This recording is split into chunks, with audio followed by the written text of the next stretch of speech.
اسلام ایک زندہ مذہب ہے. اسلام تھا، اسلام ہے اور اسلام اس میں کسی کو شک نہیں ہے. قرآن پاک میں بھی رب تعالیٰ نے فرمایا یریدون لیطفئوا نور اللہ بافواہہم، لوگ اپنے منہ کے پھونک سے اللہ کا چراغ بجھانا چاہتے ہیں. وَيَأْبَى اللَّهُ إِلَّا أَن يُتِمَّ نُورَهُ، اور اللہ تبارک و تعالیٰ اس چیز کو ہونے نہیں دے گا، وہ اپنے نور کو مکمل کر کے رہے گا. دوسری آیت میں رب تعالیٰ فرماتا ہے وَاللَّهُ مُتِمُّ نُورِهِ وَلَوْ كَرِهَ الْكَافِرُونَ، اللہ تعالیٰ اپنے اس نور کو، نور کس کو کہا گیا ہے؟ اسلام بھی نور ہے، قرآن بھی نور ہے اور حضور کی ذات بھی نور ہے. اور اس نور کو رب تبارک و تعالیٰ صبح قیامت تک قائم رکھے گا. وَلَوْ كَرِهَ الْكَافِرُونَ، کافروں کو اگرچہ یہ بات اچھی نہ لگتی ہو، کسی کو اچھی لگے نہ لگے، لیکن رب تعالیٰ اس کو زندہ رکھے گا. پوری ہسٹری اگر آپ اٹھا کر دیکھیں تو اسلام پر کبھی ایسا وقت نہیں آیا کہ پورے صفحہ ہستی سے اسلام ختم ہو گیا ہو، پورا کا پورا مٹ گیا ہو اور اس کے بعد پھر دوبارہ اس کو زندہ کیا گیا ہو. ایسا کبھی نہیں ہوا. ہاں، کربلا ضرور ہوا ہے، بدر و حنین بھی ہوئے ہیں، احد و خندق بھی ہوئے ہیں، چنگیز اور تتاریوں نے قتل عام بھی کیا ہے، تاریخ میں خون بہت کیا گیا ہے، لیکن کبھی ایسی چیز نہیں بتا سکتے کہ پورا کا پورا اسلام دھرتی سے مٹا دیا گیا، ختم کر دیا گیا. امپاسبل ہے، ہوگا بھی نہیں اور اب بھی نہیں ہوگا. تو پھر آپ سب کو ڈر کر جینے کی ضرورت کیا ہے؟ جب اللہ نے قرآن میں یہ وعدہ فرمایا کہ صبح قیامت تک اس کو روشن رکھے گا تو نہیں مرو گے میرے عزیز. اکا دکا جو قربانیاں ہوں گی وہ کربلا والوں کے صدقے قبول کر لی جائیں گے. قربانیاں جو ہوں گی، جو آج پیش کی جا رہی ہیں، لیکن اسلام تھا اور اسلام ہے، اسلام رہے گا. اس کی حقانیت کی بنیاد پر یہ زندہ رہے گا، مسلمانوں کی ٹوپیوں سے نہیں. تمہارے چلت پھرت کی وجہ سے اسلام زندہ رہے گا ایسی گارنٹی نہیں ہے. اسلام حق مذہب ہے، وہ اپنی حقانیت کی بنیاد پر زندہ رہے گا. قرآن اللہ کا کلام ہے، اس کی حقانیت کی بنیاد پر وہ زندہ رہے گا. یہ تو ہمارا اور تمہارا امتحان ہے کہ ہم اس پر کتنے عمل کرتے ہیں، ہم اس پر کتنے کاربند رہتے ہیں، ہم اس پر کتنا یقین کرتے ہیں. آپ سے میں یہ پوچھتا ہوں، کیا اسلام کے لیے جتنے سیریس ہو آپ، جتنی محبت کرتے ہو، دل و جان سے چاہتے ہو، تو کیا اسلام کے لیے آپ حقیقت میں سیریس ہو، حقیقت میں محبت کرتے ہو؟ اگر حقیقت میں محبت کرتے ہو تو کیا اسلام کو اپنے گھر میں بھی پسند کرتے ہو؟ آپ تو بولیں گے کہ ہاں اسلام کو میں گھر میں پسند کرتا ہوں. اپنی ذات پہ اسلام کو پسند کرتے ہو؟ سب سے بڑی بات ہے، یہ ذمہ داری کی بات ہے کہ جس چیز سے آپ محبت کرتے ہو وہ چیز آپ کے گھر میں ہونا چاہیے. تو آپ ایک نظر جا کر دیکھیں کہ میرے گھر میں اسلام نظر آتا ہے یا نہیں. میری عورت پر، میری بچیوں پر، میری بہنوں پر اسلام دکھتا ہے کہ نہیں دکھتا؟ یہ تمہاری ذمہ داری ہے. سڑکوں پر اسلام زندہ باد کے نعرے لگانا اور گھروں سے اسلام کو دور کرنا یہ ناانصافی ہے. یہ ہم اسلام کے ساتھ ناانصافی کر رہے ہیں. اگر آپ کو اسلام پسند ہے تو اپنے گھر میں بھی پسند ہو، اپنے چہرے پر بھی پسند ہو، اپنے لباس میں بھی پسند ہو. لیکن جو دگلی پالیسی آپ اس کو عمل کر رہے ہو کہ زبان سے اسلام کے پسند ہونے کا نعرہ لگاتے ہو اور جب عمل کے میدان میں آئیں تو کسی اور کے عمل پر چل پڑتے ہو. ایک بات یاد رکھنا اے نوجوانوں، بہت ساری آج ایسی حرکتیں میں دیکھتا ہوں، ٹرینڈ بنتا جاتا ہے کسی سیلیبریٹی کو دیکھنا اور اس کے فین ہو جانا، دنیاوی اعتبار سے، اسلامی اعتبار سے نہیں. اور نوجوانوں نے نقشے سب بدل ڈالے، کپڑے بھی پھاڑ کر پہننے لگ گئے، کانوں میں بالیاں بھی ڈال دی، نتھ آنی باقی ہے اور چوڑیاں پہننا بھی باقی ہے. لیکن تقریباً جو کوئی پردے سیمی میں تمہیں دکھائے گا، یعنی ٹیلی ویژن پر کوئی بہت زیادہ مجرے کر کے دکھائے گا، وہ تمہارا آئیڈیل بن جاتا ہے، اس کی حرکتوں پر عمل کرنے لگ جاتے ہو۔ میں فلاں ایکٹر کا فین ہوں، کوئی لڑکی کہتی ہے فلاں ایکٹریس کی فین ہے، اور سب کچھ وہی چاہیے، کپڑے بھی وہی، کردار بھی وہی، ناک نقشہ بھی وہی، ساری چیزیں۔ ایک بات یاد رکھنا، جس کے اخلاق پر تم عمل کر کے دنیا میں فیشنیبل کہلانا چاہ رہے ہو، وہ تمہیں کبھی دیکھنے نہیں آتا، کبھی نہیں دیکھنے آتا۔ تم چاہے یہاں سے چیختے رہو، چلاتے رہو، میں تمہارا فین ہوں، اس کو پتا بھی چلتا ہے نہیں پتا کیا معلوم، خامخواہ کسی کے پیچھے بھاگے بھاگے پھر رہے ہو، وہ کبھی نہیں دیکھتا کہ میری طرح کپڑا پہن رہا ہے، میری طرح چہرہ بنا رہا ہے، میری طرح بال کا سٹائل رکھتا ہے، کبھی نہیں دیکھتا۔ لیکن ایک بات یاد رکھو، تاجدار مدینہ رسول کریم صلی اللہ علیہ وسلم کے اخلاق پر جو عمل کرتا ہے، قسم خدا کی دنیا کے کسی بھی کونے میں رہو، آمینہ کے لال تمہیں ملاحظہ فرما رہے ہیں، رسول پاک صلی اللہ تعالی علیہ وسلم تمہیں دیکھ رہے ہیں۔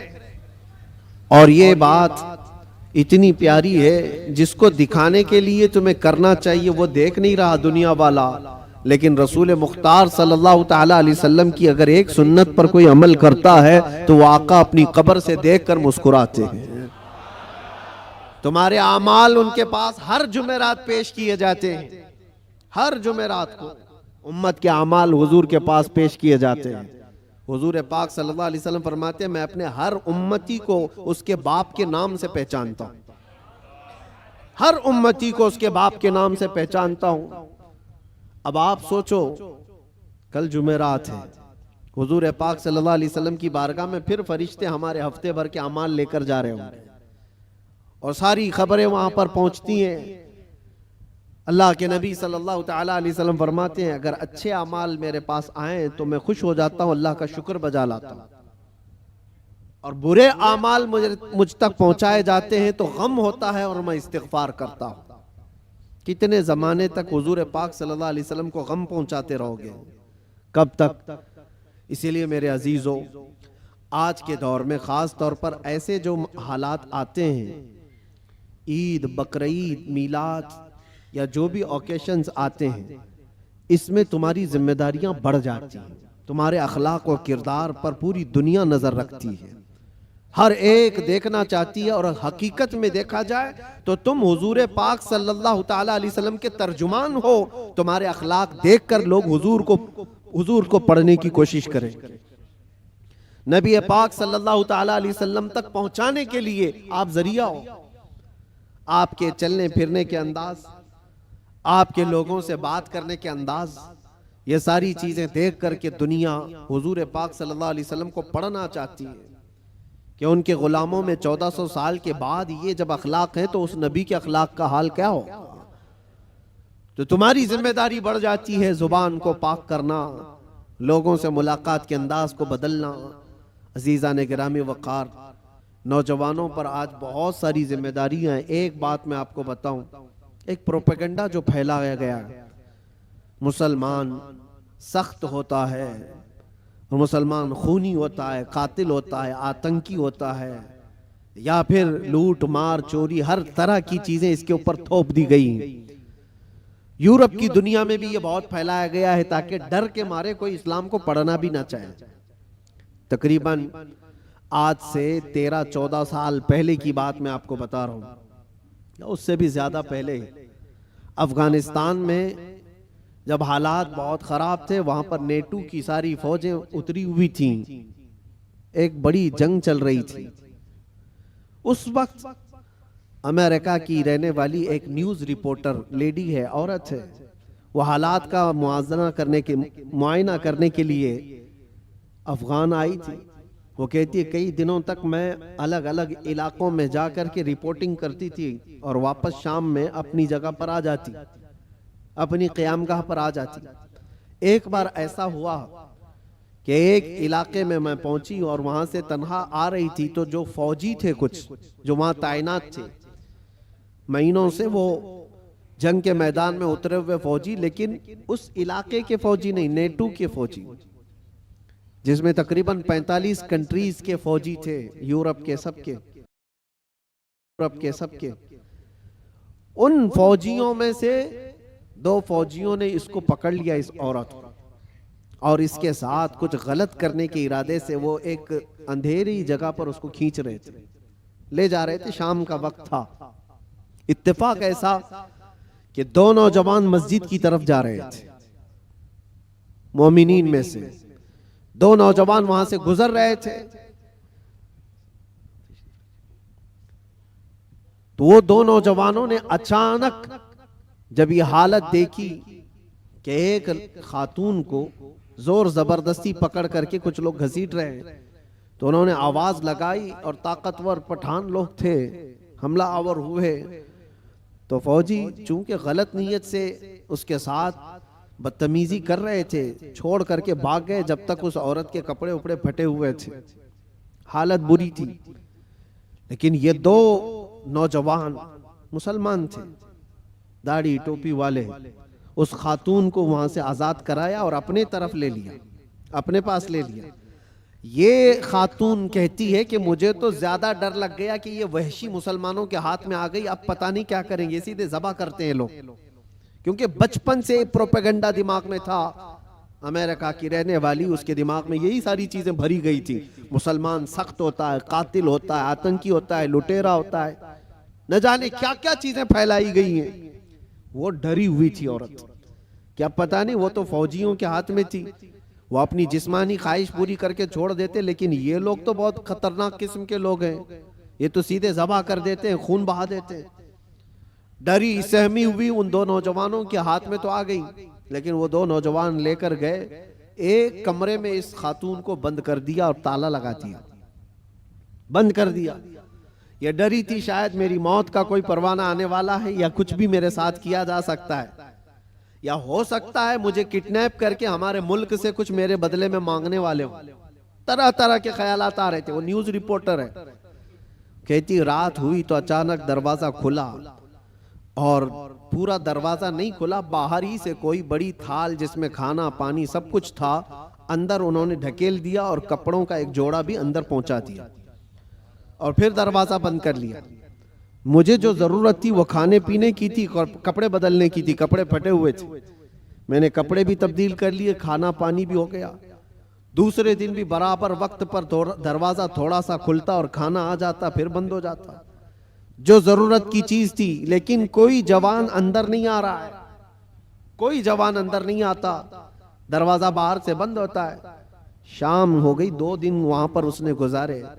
اس کے بعد وہ کہتی ہے کہ اس کے سفارت خانے کے لوگ، اس کے ایمبیسی کے ذمہ دار لوگ آئے ان نوجوانوں کے ساتھ، جب دروازہ کھولا اور ان کی زبان میں، اسی عورت کی زبان میں بات کیا اور کہا کہ ہم تمہارے سفارت خانے سے آئے ہیں، ان نوجوانوں نے آ کر ہمیں یہ اطلاع دی کہ فلاں ملک کی اس طرح کی ایک خاتون مظلوم تھی، ہم نے اس کو پناہ دیا ہے اور اس کی حفاظت کی ہے، آپ آئیں، اپنی عورت کو لے جائیں اور اس کے ملک تک صحیح سلامت پہنچائیں۔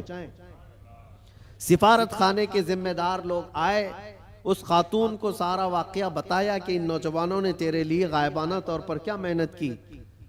اس کا دماغ پورا الگ طریقے سے چلنے لگا کہ میں نے بچپن سے سنا یہ مسلمان وحشی ہوتے ہیں، آتنکی ہوتے ہیں، قاتل ہوتے ہیں، لٹیرے ہوتے ہیں، یہ تو قدم بھی نہیں رکھتے میرے کمرے میں بھی عورت ہوں، خوبصورت ہوں، جسم میرے پاس ہے، لیکن کبھی انہوں نے دیکھا بھی نہیں مجھ کو۔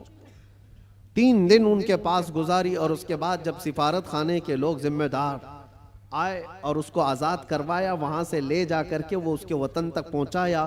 وہاں جانے کے بعد اس خاتون نے جو رپورٹ تیار کی، پوری اپنے سفر کی روداد لکھی، سارا سفر لکھا اور اس حادثے کو بھی لکھا، اور پھر اعلان کیا جو مجھے پڑھتے ہیں، جو مجھے سنتے ہیں، وہ گواہ ہو جائیں کہ میں اسلام کو قبول کرتی ہوں۔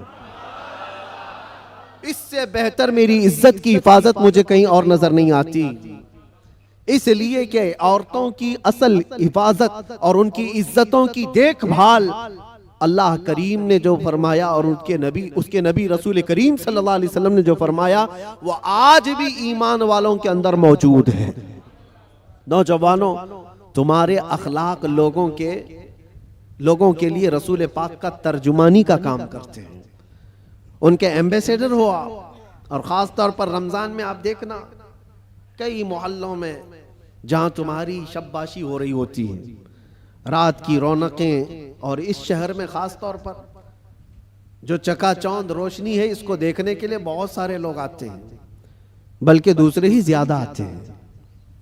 ہو سکتا ہے کھانے پینے آتے ہوں، موج مستی بھی مقصد ہو سکتی ہے، لیکن میرے عزیزوں ان دنوں میں تمہارے اخلاق و کردار بہت اہمیت کے حامل ہوتے ہیں۔ اس وقت تم حضور پاک صلی اللہ علیہ وسلم کے ریپریزنٹیٹیو ہو، رمضان کو اس طرح سے گزار کر کے دکھاؤ کہ آج بھی ہمارے اندر اسپریچولیٹی، روحانیت کیسی ہے۔ ہم کھانے پینے کے لیے پوری رات گزارنے والے لوگ ہی نہیں ہیں، کھانا پینا تو زندگی کا ایک چھوٹا سا حصہ ہے۔ ہم آئے ہیں یہاں اپنے رب کو راضی کرنے کے لیے۔ اسلام کا یہ عظیم میسج اور اسلام کا یہ عظیم پیغام پہنچانے کا ذریعہ ہے۔ کتنے ایسے لوگ ہیں جو ہم سے رابطہ کرتے ہیں۔ میرے عزیزوں سچ بتاؤں، جو ہمارے دین میں نہیں ہے وہ پیاسے ہیں، بہت سارے لوگ، مرد حضرات بھی، عورتیں بھی، لڑکے بھی اور لڑکیاں بھی، دور دراز سے وہ کسی نہ کسی طرح سے کانٹیکٹ کرنے کی کوشش کرتے ہیں کہ ہماری روح بہت پیاسی ہے، ہماری روح بہت پیاسی ہے، اور ہم اپنی روح کی سیرابی ڈھونڈتے ڈھونڈتے عمر بتا چکے ہیں، لیکن ہم نے آپ کے بیان سنے یا پھر اسلام کی یہ ساری چیزیں دیکھی ہیں تو روح کو سکون سا نظر آتا ہے، سکون سا نظر آتا ہے۔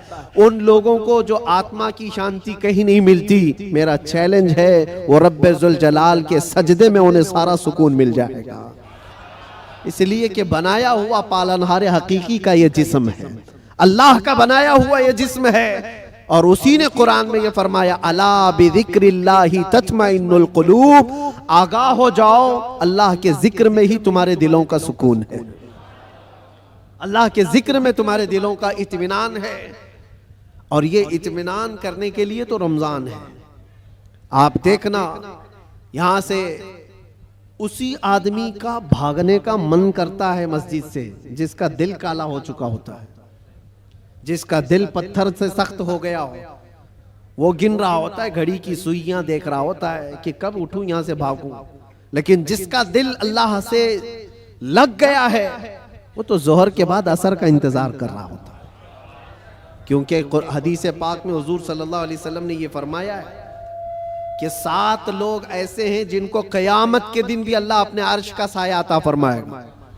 وہ 7 لوگوں میں سے ایک ایسا آدمی ہے رجل تعلق قلبہ بالمساجد، ایسا آدمی جس کا دل ہمیشہ مسجد میں لٹکا ہوا رہتا ہے۔ دلوں کا سکون رب ذوالجلال کے حضور ہے، اور یہ پوری دنیا کو بتانے کی بھی ضرورت ہے۔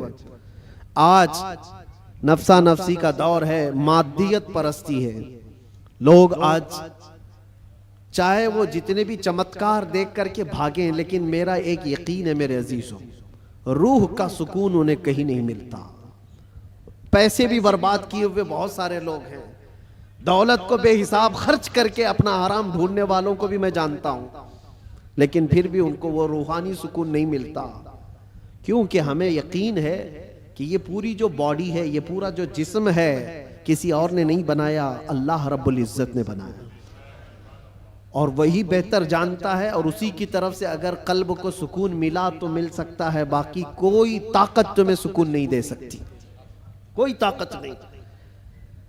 کوریا کا ایک شخص بہت مالدار، بلکہ میں آپ کو بتاؤں ملک کا ایسا مالدار جو ملک کی حکومتیں بدل دیتا۔ میں پورے نام کے ساتھ تفصیل میں نہیں جا رہا ہوں، لیکن وہ ایک بہت بڑی موبائل کمپنی کا مالک، پوری دنیا کو موبائل پہنچایا، ساری چیزیں کیا، لیکن اس کا آخری وقت آپ اگر مطالعہ کرو گے تو بیچارہ ایسا بستر پر آ گیا کہ ایک روٹی اس کے حلق میں نہیں جا پاتی تھی۔ اس کا بیٹا اس کی جگہ لیا، لیکن ڈاکٹرز کی جو فیس بتائی جاتی ہے نا، جو خرچہ ہوتا ہے، وہ ایک ایک ڈاکٹر کو پر ڈے وہ لوگ 1 کروڑ روپے خرچ کرنے کو تیار تھے کہ کوئی اس کو بستر سے اٹھائے بٹھائے، مال کی کوئی کمی نہیں، سمندر جیسا ان کے پاس پیسہ، ان کا حساب نہ ہو، بے حساب، لیکن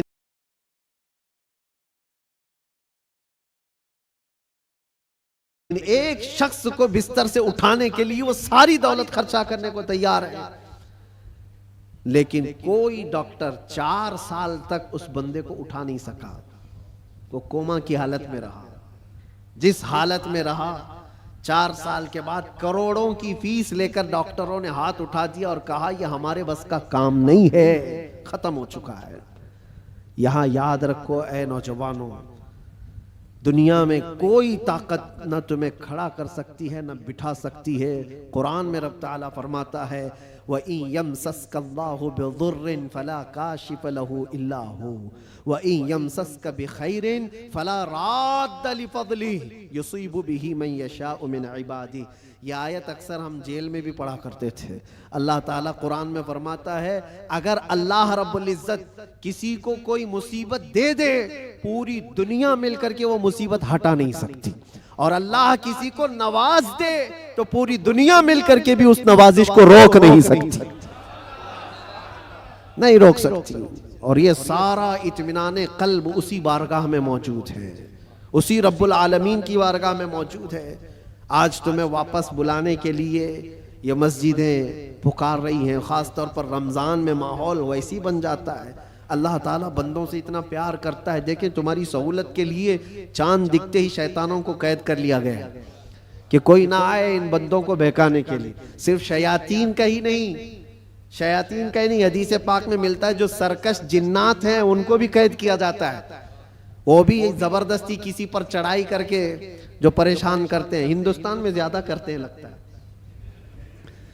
کیونکہ یہ جو آسیب آتے ہیں، کیونکہ بابا یہاں زیادہ ہیں تو جنات بھی یہاں زیادہ ہیں، کیونکہ ہر گلی میں کسی بابا کی دکان ہے، اور جنات بھی یہی سوچ کر کے آتے ہوں گے کہ ان کا دھندا چلنے لگے یہیں سے۔ باقی ملکوں میں تو بہت کم نظر آتے ہیں، دوسرے ملکوں کا بھی ہم نے سفر کیا ہے، وہاں آسیب زدہ لوگ، جنات جن کے اوپر آ کر کے پریشان کرتے ہیں، ایسے پیشنٹ، ایسے مریض بہت کم دکھتے ہیں۔ وہ مجھے ابھی تک پتہ نہیں وجہ کیا ہے کہ جنات ہندوستان میں زیادہ کیوں ہیں، جو لوگوں کے اوپر چڑھتے ہیں، سوار ہوتے ہیں۔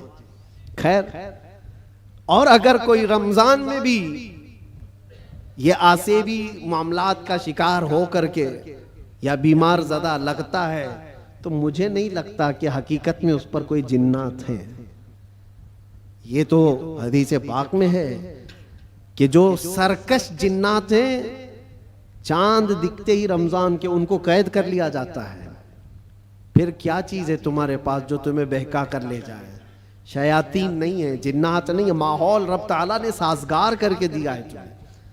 تم راتیں اس کے قیام کرو، اس کے دن میں روزے رکھو، اور پھر اتنا ہی نہیں بلکہ ڈیوٹی لگا دی گئی ہو کہ روزہ رکھنا ہے، نماز پڑھنا ہے، اس پر اجر کا اتنا بڑا وعدہ کیا گیا، اتنا بڑا وعدہ کیا گیا ہے۔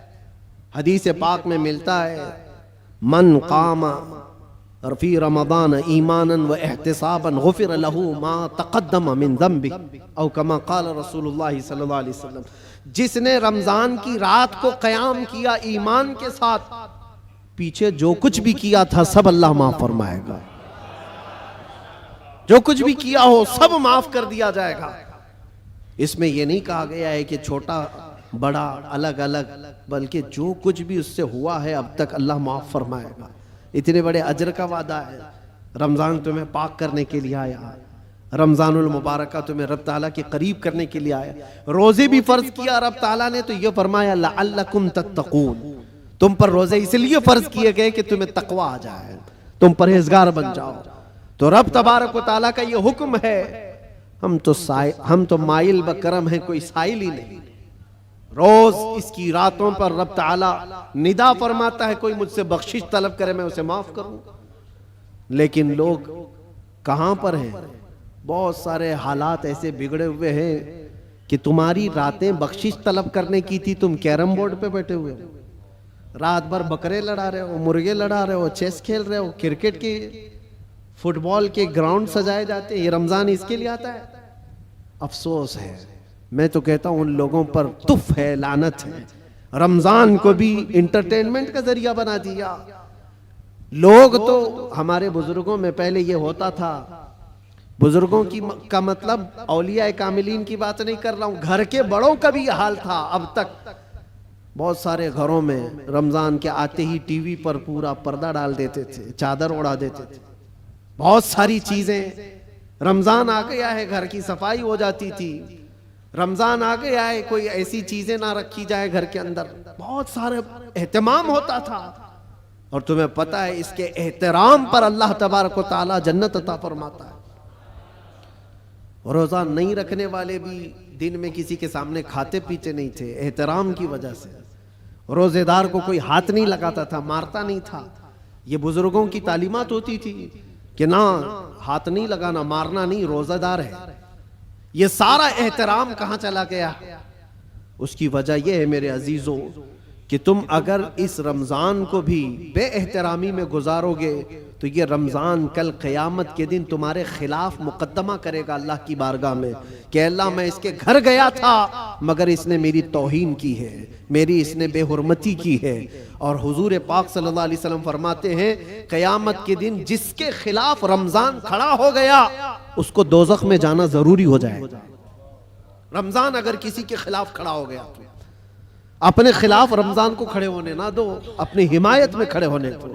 کل رمضان آئے قیامت کے دن اور تمہاری سفارش کرے کہ مولا یہ میری راتوں کو جاگتا تھا، یہ میرے دن کو تلاوت قرآن کرتا تھا، روزے رکھتا تھا، غربا اور مساکین میں خیرات کرتا تھا، تمہاری نیکیوں کی گواہی خود رمضان دے گا۔ اور حضور نے یہ بھی فرمایا کہ جس کے حق میں قرآن اور رمضان سفارش کر دے اس کا جنت میں جانا واجب ہے۔ عزیزان گرامی وقار، بس میں خلاصہ کلام صرف اتنا عرض کرنا چاہوں گا کہ دین جو تم تک پہنچا ہے اس چیز پر آج خاص توجہ کے ساتھ میں عرض کرنا چاہتا ہوں۔ یہ بڑی مشقتوں کے ساتھ تم تک پہنچا ہوا ہے، یہ نہیں کہ پھولوں کی سیج پر سج کر تمہارے گھر میں آ گیا۔ بہت مشقتیں اٹھائی گئی ہیں اس کے پیچھے، دین تمہارے گھروں تک جو پہنچا ہے، یہ اذانیں جو سلامت ہیں، یہ جو نمازوں کی روحانیت اور یہ جو نورانیت باقی ہے، اس پر بزرگوں کی قربانیاں ہیں، بہت ساری قربانیاں ہیں۔ اس دین کے اس اصل چہرے کو باقی رکھنا آج ہر جوان کی ذمہ داری ہے۔ تم کیا سمجھتے ہو یہاں مائک پر بیٹھے ہوئے مولانا صاحب ان کی ذمہ داری ہے اسلام کی تبلیغ کرنا؟ بلکہ ہر مسلمان پر یہ ذمہ داری ہے وہ اپنے اخلاق و کردار سے اسلام کا ریپریزنٹیٹیو ہے۔ تمہاری ذمہ داری ہے اس کو صحیح سلامت بچا رکھنا اپنے گھروں میں۔ دوسرے کیا کیا کر رہے ہیں اس کی طرف ابھی چھوڑ دو، کیڑے ویسے ہی مر جائیں گے۔ موسم پر کیڑے آتے ہیں، ہوتا ہے نا، کوئی ایک موسم آتا ہے بارش سے پہلے بہت کیڑے دکھتے ہیں، کوئی علاج ہی نہیں ہوتا، کیا کیا جائے، ان کا علاج اتنا ہی ہوتا ہے موسم جائے تو ختم ہی ہوتے ہیں۔ ویسے ہی اسلام کے متعلق، قرآن کے متعلق، نبی پاک صلی اللہ علیہ وسلم کی ذات کے متعلق ہرزہ سرائی کرنے والے، دشمنی پیدا کرنے والے ہر زمانے میں آتے ہیں، لیکن ان کا ایک خاص موسم ہوتا ہے، اس کے بعد پھر اسلام اسی آب و تاب کے ساتھ چمکتا رہتا ہے۔ اسلام ویسے ہی چمکتا رہے گا، نہ اس کو چنگیز ہلا پایا، نہ اس کو ہلاکو ہلا پایا، نہ اس کو بڑے بڑے طاقتور ہلا پائے۔ 50 لاکھ لوگوں کا جس نے قتل کیا، چنگیز وغیرہ جو تاریخ آپ دیکھیں، 50 لاکھ سے زیادہ لوگوں کا قتل جنہوں نے کیا، یہی سوچ کر کے کیا تھا نا اس دھرتی سے پورا مٹا دیا جائے، صفحہ ہستی سے ختم کر دیا جائے۔ حیرت کی بات ہے جس فوج نے بغداد پر حملہ کیا تھا وہی فوج دائرہ اسلام میں داخل ہوئی تھی، جس کو اقبال نے کہا تھا حرم کو مل گئے پاسباں صنم خانے سے، حرم کو مل گئے پاسباں صنم خانے سے۔ رب تبارک و تعالیٰ انہی کے درمیان ایمان کی ہدایت عطا فرما دی۔ یہ ہوتا رہے گا، یہ اسلام کا لہلہاتا ہوا پودا سلامت رہے گا۔ اور لوگ جس طرح کے آج حالات جو انوائرمنٹ کریٹ کیا گیا ہے، اس سے تمہارا امتحان ہے، تم گھبرا کر کے اب تم کیا چاہتے ہو؟ ایک سوال میں کرتا ہوں، اسلام میں ہو تو اس بات پر تمہیں کبھی گلٹی فیل ہوتا ہے؟ کبھی شرم محسوس ہوتی ہے؟ کبھی شرم محسوس ہوتی ہے کہ میں مسلمان ہوں؟ نہیں شرم آتی ہے تو پھر ٹوپی کیوں چھپاتے ہو؟ اگر شرم نہیں آتی ہے تو پھر داڑھی کیوں نکال پھینکتے ہو؟ کیوں؟ اگر تمہیں محسوس ہوتا ہے تو کھل کر کے اسلام پر عمل کرو، کھل کر کے۔ اسلام کسی جرائم پیشہ لوگوں کا اڈا نہیں ہے، پوری دنیا کو اچھے اخلاق سکھانے والا ایک مکمل دین ہے، پوری دنیا کو اخلاق سکھانے والا یہ دین ہے۔ تو مجھے شک کیوں ہے اس بات پر؟ بہت سارے لوگ ابھی آئیں کائیں کرتے ہوئے نیوٹرل بنتے ہیں، میں دیکھ رہا ہوں۔ جب کبھی کوئی سوال آ جائے تو کچھ دانشور بن کر کے بیٹھتے ہیں اور پھر ایک نیوٹرل باتیں، ایک سیکولر باتیں کرتے ہوئے وہ یہ محسوس کرانے کی کوشش کرتے ہیں کہ ہم یہ نہیں سمجھتے، اسلام میں یہ چیز نہیں ہے، وہ چیز نہیں ہے، یہ بزرگ اسلام میں نہیں، وہ بزرگ اسلام میں نہیں، صرف اس لیے وہ کر رہے ہیں کہ دوسروں کو کچھ خوش کریں۔ ان بیوقوفوں کو میں بتانا چاہتا ہوں جو کرسیوں پر بیٹھ کر ڈیبیٹ کرتے ہیں اور سیکولر بننے کی کوشش کرتے ہیں، یاد رکھو تم اپنی ناک کاٹ کر کے بھی نیچے رکھو گے تو وہ کبھی راضی نہیں ہونے والے، کبھی راضی نہیں ہوں گے۔ 10 لاکھ سال بھی تم پکار کر کے ان کی جوتیاں چاٹتے رہو، راضی نہیں ہوں گے۔ راضی کرنا ہے تو اللہ اور اس کے رسول کو راضی کرو۔ ہم جس کے لیے دنیا میں آئے ہیں، ہم جس کے لیے دنیا میں آئے ہیں، ہمیں اللہ تبارک و تعالیٰ نے حکم کیا فرمایا؟ وَمَا أُمِرُوا إِلَّا لِيَعْبُدُوا اللَّهَ مُخْلِصِينَ لَهُ الدِّينَ۔ لوگوں کو یہ حکم نہیں دیا گیا مگر صرف اتنا کہ عبادت کریں تو صرف اللہ کی رضا کے لیے، لوگوں کو دکھانے کے لیے نہیں۔ وہ کبھی دنیا راضی نہیں ہوگی، یار ایک بات یاد رکھیں، کبھی راضی نہیں ہوگی۔ تم چاہے جس طرح کے بھی بن جاؤ، دنیا تم سے راضی نہیں ہوگی۔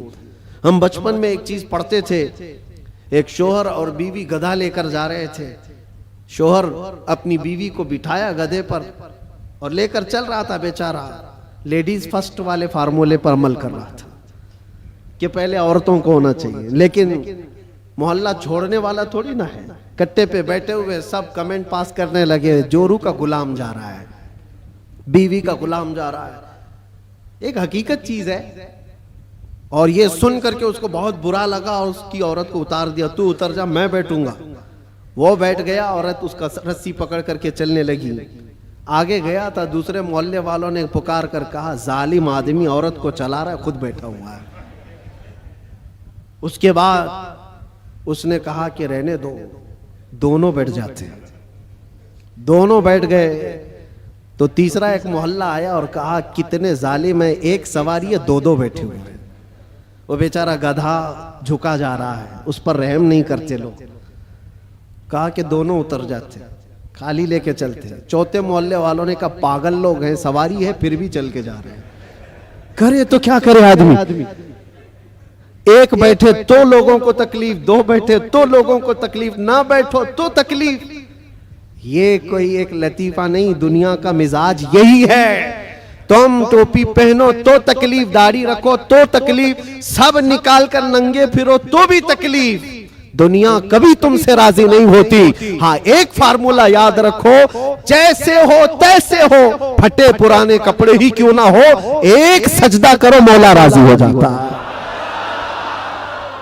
ایک سجدہ کرو مولا راضی ہو جاتا ہے۔ اسی کو اقبال نے کہا تھا، وہ ایک سجدہ جسے تو گراں سمجھتا ہے، 1000 سجدوں سے دیتا ہے آدمی کو نجات۔ جگہ جگہ جھکنے سے تو بہتر ہے، لوگوں کو راضی کرنے سے تو بہتر ہے کہ مولا کو راضی کرو۔ اس لیے کہ قرآن میں کیا پڑھا ہے آپ نے؟ انا للہ و انا الیہ، جس کا ترجمہ کیا ہوتا ہے؟ ہم اللہ کے لیے ہیں اور اللہ ہی کی طرف لوٹنے والے۔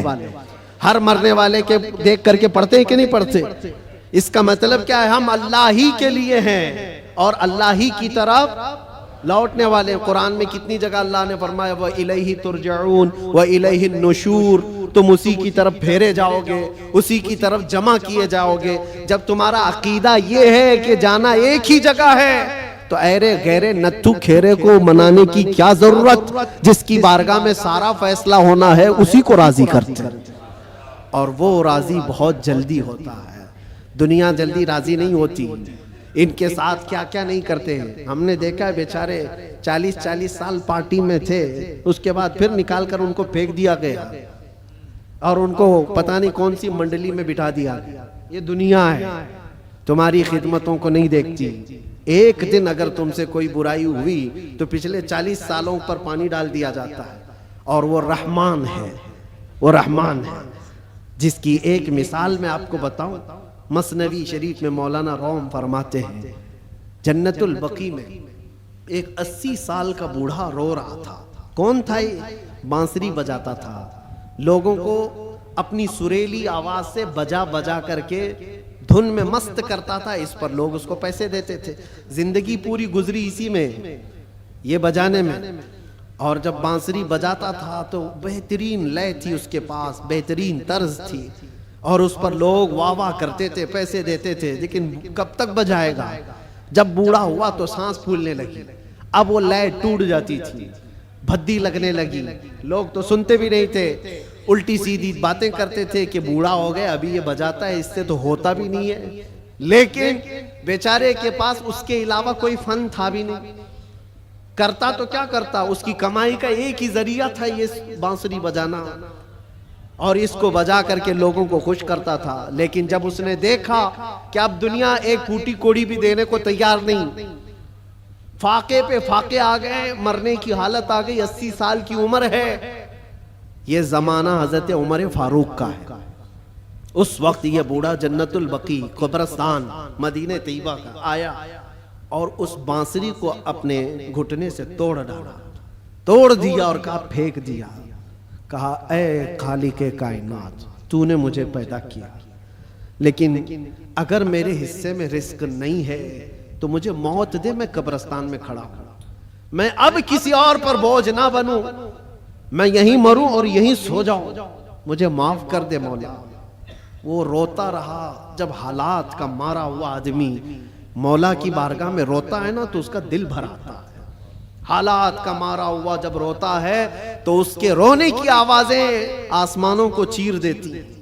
تمہیں اندازہ نہیں, یوں ہی رونے والا الگ ہے, لیکن حالات سے مارا ہوا, دل کا ٹوٹا ہوا جب روتا ہے تو اس کی آوازیں 7ویں آسمان کے اوپر جاتی ہیں. رویا, بے انتہا رویا, اور گر کر کے وہیں سو گیا. نہ کھانا ہے نہ پانی ہے, کئی دنوں کا بھوکا ہے. اللہ اکبر. یہ زمانہ ہے حضرت عمر فاروق رضی اللہ تعالیٰ عنہ مسجد نبوی شریف میں ہے, اور وہ پڑھتے پڑھتے حضرت عمر کو اونگ آئی, اور جیسی ہی ان کو اونگ آئی خواب میں رسول پاک تشریف لائے. فرمایا عمر جلدی اٹھو, اپنے گھر سے کھانا پانی لو, اور جنت البقیع میں اللہ کا ایک مہمان کھڑا ہے, اسے کھلاؤ. حضرت عمر گئے, کچھ نہیں دیکھا, کون ہے کیا ہے پتہ نہیں ہے, کون ہے معلوم نہیں. حکم ہوا, گھر گیا, گھر گئے اور توشہ دان لیا, جو کھانے پینے کی چیزیں میسر تھی سب لے کر کے فوراً جنت البقیع آئے. دیکھا کہ کون ہے یہاں پر, اتنی رات گئے, کون بندہ ہوگا. تلاش کرتے کرتے درمیان میں پہنچے تو ایک بوڑھے کو وہاں پر غش کھائے ہوئے پڑا ہوا دیکھا. اس کو اٹھایا, جیسے ہی اٹھایا وہ کانپنے لگا. وقت کا بارعب خلیفہ سامنے کھڑا ہے. وہ قیصر اور کسریٰ جس سے کانپتے ہیں وہ عمر فاروق کھڑے ہیں. بوڑھا سوچنے لگا کہیں کوڑے نہ پڑ جائے, میری سزا کا کوئی وقت تو نہیں آ گیا ہے. عمر ابن خطاب سامنے کھڑے ہیں, کپ کپی تاری تھی. پوچھا امیر المومنین کیا بات ہے؟ کہا مجھے تو نہیں پتا کیا بات ہے, لیکن مجھے کھانا دے کر بھیجا گیا تجھے کھلانے کے لیے, تجھے کھلانے کے لیے. اٹھ, کئی دن سے تو بھوکا ہے, کئی دن سے تو پیاسا ہے. وہ رونے لگا اور اس کے بعد توشہ دان لیا اور پھر پوچھا کس نے بھیجا آپ کو کھانا دے کر؟ کون کہا ہے؟ کہا کون کہہ سکتا ہے, ہم غریبوں کا آقا, ہم بے سہاروں کا سہارا, وہ یتیموں کا ماوا و ملجا, ہاں جس کو ہر امتی کے درد کا احساس ہے, وہ خواب میں تشریف لائے. اللہ کے حکم سے حضور پاک نے مجھے فرمایا ہے کہ جا اپنے گھر سے کھانا لے جا, اور اللہ کا ایک مہمان قبرستان میں کھڑا ہے, اسے کھلا آ. اتنی بات سننی تھی، وہ چیخ مار کر کے گرا اور کہنے لگا 80 سال تک میں نافرمانی کرتا رہا، 80 سال تک بانسری بجاتا رہا، دور بھاگتا رہا، آج ایک دن کیا اس رحمان کو میں نے پکارا، وہ 80 سال کی ساری چیزوں کو چھوڑ دیا اور میرے پیٹ بھرنے کے لیے وقت کے خلیفہ کو بھیج دیا۔ اس رحمان کا، اس ارحم الراحمین کا یہ مظہر ہے میرے عزیزوں۔ آپ کیا سمجھتے ہیں دنیا کو مناتے رہ جاؤ؟ نہیں مانتی، یہ جھوٹی ہے، مکار ہے، عیار ہے، دغاباز ہے، شہد دکھائے زہر پلائے، قاتل ڈائن شوہر کش، اس مردار پہ کیا للچائے، بغیر کسی کو بتائے نبی کے نام پر آج پوری دنیا بھی، آپ کو پتا ہے ناموں سے رسالت کا کوئی مسئلہ آئے اور اس پر کوئی آواز اٹھے اور کوئی بے قابو ہو سکتا ہے تو دنیا کو معلوم ہے وہ سنیوں کی جماعت ہی بے قابو ہوتی ہے۔ کیوں؟ ان کو پتا ہے، پوری دنیا جانتی ہے یہ اپنے نبی پاک صلی اللہ علیہ وسلم کے لیے جو جذبہ رکھتے ہیں دل کے اندر، وہ ایسا جذبہ ہے، جان ہے وہ، ہمارا جذبہ کیا ہے؟ جان ہے وہ، اور جان ہے تو ہاں جان ہے ہمارے لیے، اور پھر ہمارا ماننا تو یہ ہے وہ جو نہ تھے تو، اور وہ جو نہ ہو تو، ہماری زندگی میں حضور نہ ہو تو کچھ نہیں، ہماری پوری حیات، ہماری پوری لائف، یہ جو خزانہ تمہارے پاس ہے یہ بہت قیمتی ہے، بہت قیمتی ہے۔ اسی کو اعلیٰ حضرت نے کہا ہے آنکھ سے کاجل صاف چرا لیں گے۔ آنکھ سے کاجل چرایا جاتا ہے کیا؟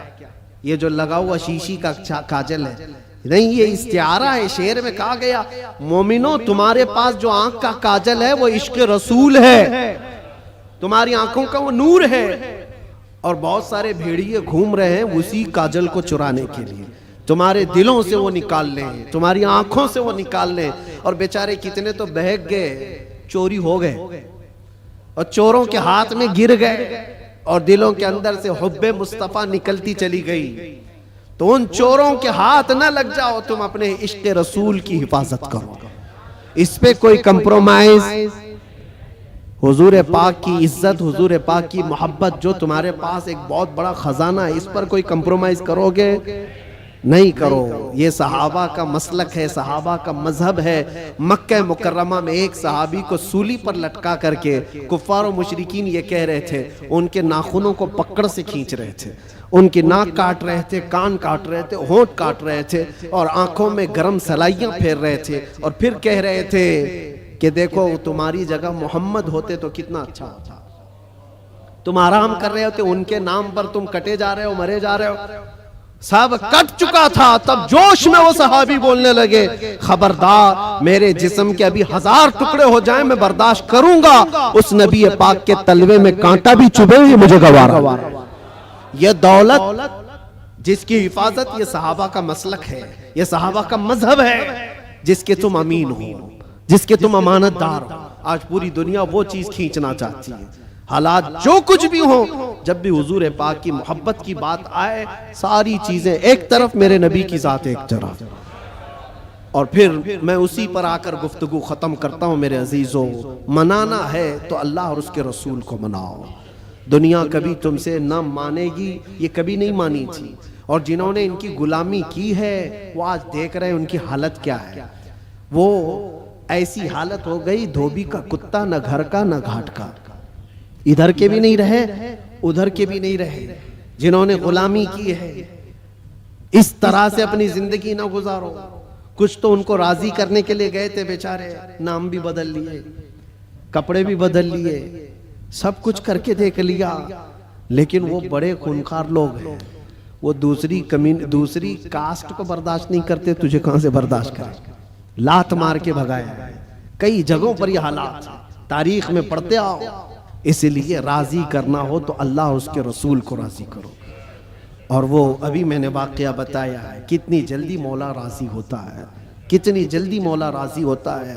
یہاں تک کہ ایک حدیث اور سن لو، حضور پاک صلی اللہ علیہ وسلم محو خواب تھے، آنکھیں بند تھیں، اور اس کے بعد اچانک مسکرانے لگے، اور اتنی زور سے کہ آپ کے دندان مبارک نظر آئے۔ صحابہ نے پوچھا یا رسول اللہ صلی اللہ علیہ وسلم کیا بات ہے؟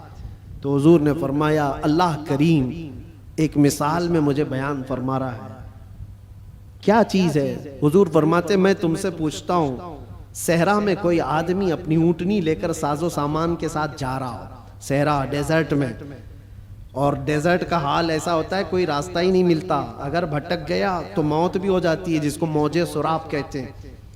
ہر طرف چمکتا ہوا پانی دکھتا ہے اور جہاں جاتا ہے وہ ریت ہوتی ہے، بالو ہوتی ہے، اور اسی بھٹکنے کے عالم میں اس کی موت بھی ہو جاتی ہے۔ بہت سارے صحرا کی موت عرب والے جانتے ہیں۔ حضور پاک صلی اللہ علیہ وسلم صحابہ سے پوچھتے ہیں اگر کوئی بندہ صحرا کا سفر کر رہا ہے، ساتھ میں کھانا پانی اور اونٹنی ساتھ میں سفر کے سواری ہے، لیکن بیچ راستے میں ایک جگہ پہنچا جہاں اسے نیند آئی اور سو گیا، اس کی اونٹنی بھی غائب اور اس کا ساز و سامان بھی ختم، جب اٹھا تو پریشان۔ اب یہ عرب کے لوگ بہتر جانتے ہیں صحرا میں کسی کے کھانا پانی ختم ہو جائے، سواری چلی جائے تو اس کا کیا حال۔ وہ بندہ جب نیند سے اٹھا تو ہر جگہ ڈھونڈا، اس کی اونٹنی کہیں نہیں ملی، اس کا کھانا پانی کہیں نہیں ملا، ہر جگہ سے ڈھونڈ ڈھونڈ کر تھک گیا، موت کے قریب تھا، موت کے قریب تھا۔ پھر اچانک اس کو نیند لگی، ایک دن گزرا کہ 2 دن، جو بھی ہے موت کے قریب تھا، نیند آ گئی۔ تھوڑی دیر کے بعد آنکھ کھلی تو اس کی اونٹنی بھی سامنے ہے، کھانا بھی سامنے ہے۔ اب سنو یہ مثال ہے، حضور پاک صلی اللہ علیہ وسلم فرماتے ہیں صحابہ سے، اے میرے صحابہ بتاؤ اس صحرا میں چلنے والے مسافر کو کتنی خوشی ہوگی اپنا کھویا ہوا اونٹ مل جائے، اپنا کھویا ہوا کھانا مل جائے، اس کی جان میں جان آئے، کتنی خوشی ہوگی۔ صحابہ کہتے ہیں یا رسول اللہ اس کی زندگی کی سب سے بڑی خوشی ہے وہ کہ موت کے منہ میں جا چکا تھا لیکن واپس اس کا کھویا ہوا اونٹ بھی ملا، کھانا بھی ملا، اس کی خوشی کو تو کوئی نہیں پہنچ سکتا۔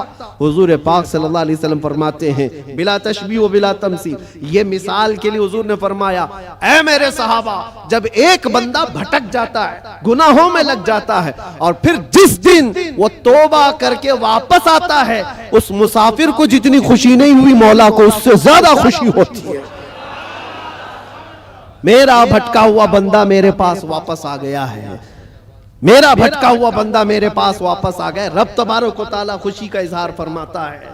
اس لیے اے نوجوانوں، رب تبارک و تعالیٰ کی رحمت تو تمہیں تھامنے کے لیے ہمہ وقت ہے، ہمہ وقت تیار ہے، لیکن آپ اس سے دوڑے دوڑے بھاگ کر کے ان راتوں کو اگر کیرم میں، مرغے لڑانے میں، بکرے لڑانے میں اور دنیا بھر کے انٹرٹین میں گزارتے ہو تو یہ کتنی بڑی بدنصیبی ہے۔